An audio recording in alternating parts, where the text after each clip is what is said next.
one of the most exciting new frontiers in medicine. Senator Murray and I are working on an initiative to ensure that our federal agencies are equipped to review the medical products and processes produced by this kind of cutting-edge medicine so that American patients aren't waiting on the sidelines because regulatory science can't keep up. But is that actually happening? Senator Lamar Alexander of Tennessee there during a hearing about improving disease treatment. But our next guest says overregulation is slowing down advancements in medicine. He is a scholar at the American Enterprise Institute, a Harvard-trained hematologist, and author of Pharmaphobia: How the Conflict of Interest Myth Undermines American Medical Innovation. Thomas Stossel, MD, we welcome you to Newsmax TV. Thank you, John. Thank you for having me. Well, it's great to have you with us. Talk a little bit more about this myth you speak of, and who is the biggest, who is perpetrating this myth the most? Well, let me first say that why I wrote the book, Pharmaphobia. There are facts that I find people just don't know. First is that I'm a physician. I've been in practice for almost 50 years, and medicine is incredibly better today. All you hear about are the problems in healthcare, but it's immensely better. And the reason it's immensely better is because of the tools that healthcare practitioners have to provide patients. And those tools dominantly come from the medical device and the pharmaceutical companies. And very importantly, they come with great difficulty and at great expense. So as I said, people don't seem to be aware of that, and I tell about that in my book.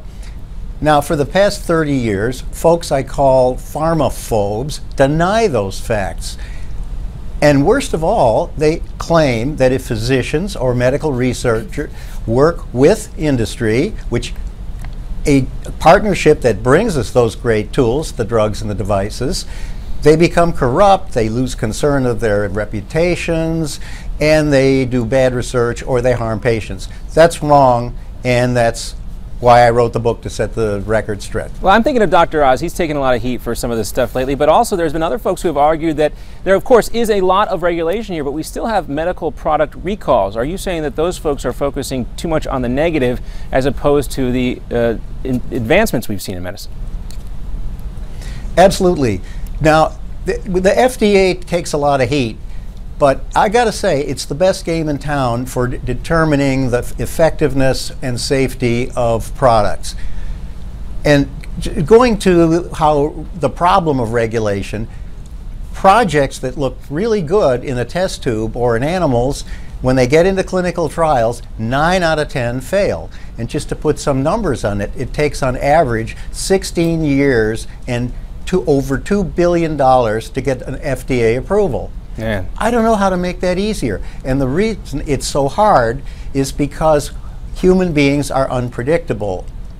Yeah. You know, we can make jumbo jets that fly themselves, great flat screen TVs, because we engineered them, that we can know how to fix them. But we humans evolved, and the reason we're here is because we're unpredictable. Dr. Stossel, we got about 15 seconds left to go. I just want to get your take real quick before we have to part ways. Obamacare, how devastating do you think that might be to impacting this type of market forces that have helped healthcare in the past?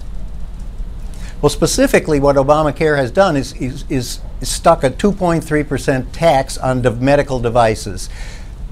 That is going to slow innovation. And we know that some members of regulation. I'm sorry to cut you off, Doctor, but we were coming up against a hard break, a commercial break here, and we know there are members in Congress working on that specific aspect, and we'll see if they can advance that. That's been cited as a real problem area. But you can get more and learn more about Dr. Stossel and his new book, Pharmaphobia. You can get it on Amazon. We thank you very much for your time, sir.